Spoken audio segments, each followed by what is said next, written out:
This is a haunting song. David Crosby, of course, The Lee Shore. And like many of Crosby's tunes, there are only a few different chord shapes going on, but some very distinctive picking that happens in this song. And people have been asking me to do this for years, finally got around to it. Or finally I'm getting around to it. By the time you, well, anyway, you get the idea. He played it a lot of different ways, or with a lot of variations, so he was never too specific about making sure it went one way or another. He had a basic chord progression, a basic picking pattern, and as many different versions evolved over the years, it sometimes changed a little bit, depending on what he just wanted to try to do. Sometimes he'd try to get this hammer on in here, and it was usually pretty sloppy. Sometimes he'd flatten his finger out and get all kinds of noise. Anyway, we're going to go a little bit into that, but I'm going to kind of present this lesson in a maybe progressive way. I'll start off just playing it for you, telling you a little bit about the chords, playing it slowly, and let you try to figure out the picking pattern. And then with each segment, there's only going to be a couple, I will give you more information, and if you want to look at the tablature and just play exactly the way it's going to come out, the finished version, you're welcome to do that as well. Now, most of us first heard this on this album, 1970s summer tour, Four-Way Street, that was actually the first concert I went to in my life. I was 14 years old, was these guys in at the Oakland Coliseum, and I was just blown away. Luckily I still have a tape of that. Oh, don't tell anybody about this. But anyhow, this came out later at the end of the summer, like quite a bit later actually, as they were heading their own way, and had solo songs by everybody. Triad was on here by Crosby, and then Neil Young, of course, did Don't Let It Bring You Down and Cowgirl in the Sand, and Nash played a couple of his tunes. Stills played 49 Bye-Byes and a few other things. And then they had the Rockin' Out tunes. So this is the main version that we're kind of using this from. But Crosby and Nash, for quite a few years, did tours on their own. Now this is one of my really prized items. The album is called A Very Stony Evening from 1971. And back in these days, I think I've shown you this album before, but maybe not in a while. This is how many of these records looked back then. They came out on, well, kind of unmarked, different colored vinyl. Got some yellow ones, some orange ones, some Joni. Well, anyway, so the popularity of this particular album made the record company eventually release a real one from the night, or a legit one from the next night. I believe it was the next night. It was not, that you can definitely hear differences in the performances. Called Another Stony Evening. So that one is very readily available. I encourage you to check it out, because that includes a version of The Lee Shore as well. And while I'm going through my my archives here, another album that I was really shocked to find out was one of the other most memorable concerts of my life. Was in 1974, when Crosby, Stills, Nash and Young kind of reunited, and they put out, well, they hadn't played in 3 years. They even said during the show that we waited 3 years for this.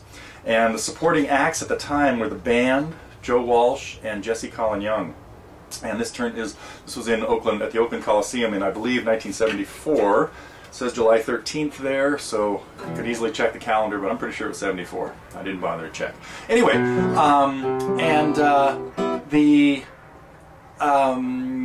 this turned into a whole series of concerts at Oakland for many years called Day on the Green, where they would have shows, because this must have started like 2 o'clock in the afternoon and probably wrapped up around midnight.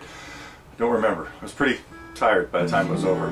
So, the Crosby and Nash shows, there are plenty of them available on YouTube. Really encourage you to check them out. In many of them, they typically were hilarious. Now part of it was just because of this general state, probably everybody's state at the time, but they were really entertaining, and the harmonies that the two of them could come up with were just dazzling. So they could fill the room, and when they sing the line in this one about From Here to Venezuela, just the swell that happens is spine-tingling, I think. So anyway, okay, enough of the background on the song. In the next segment I will show you some of the chords and a little bit more about the picking.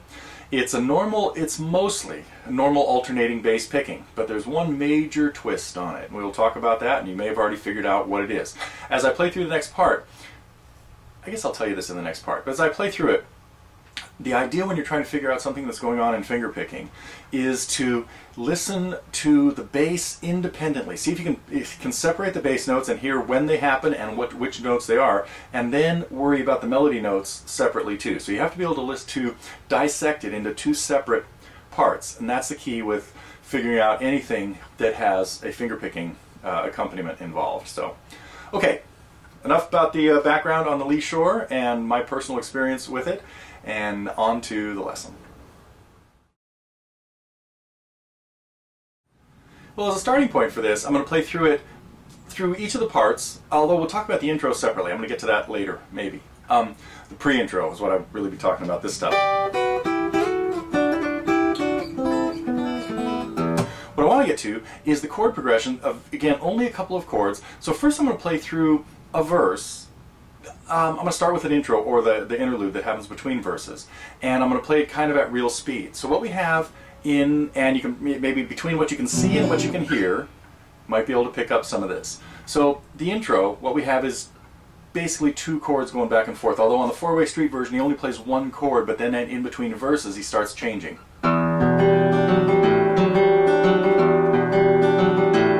After four of these, the verse will start.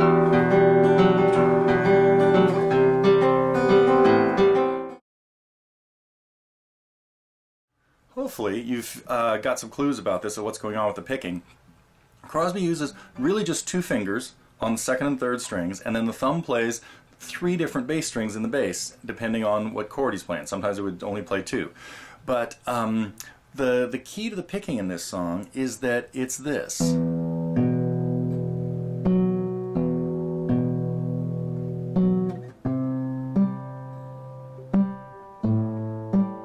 the bass.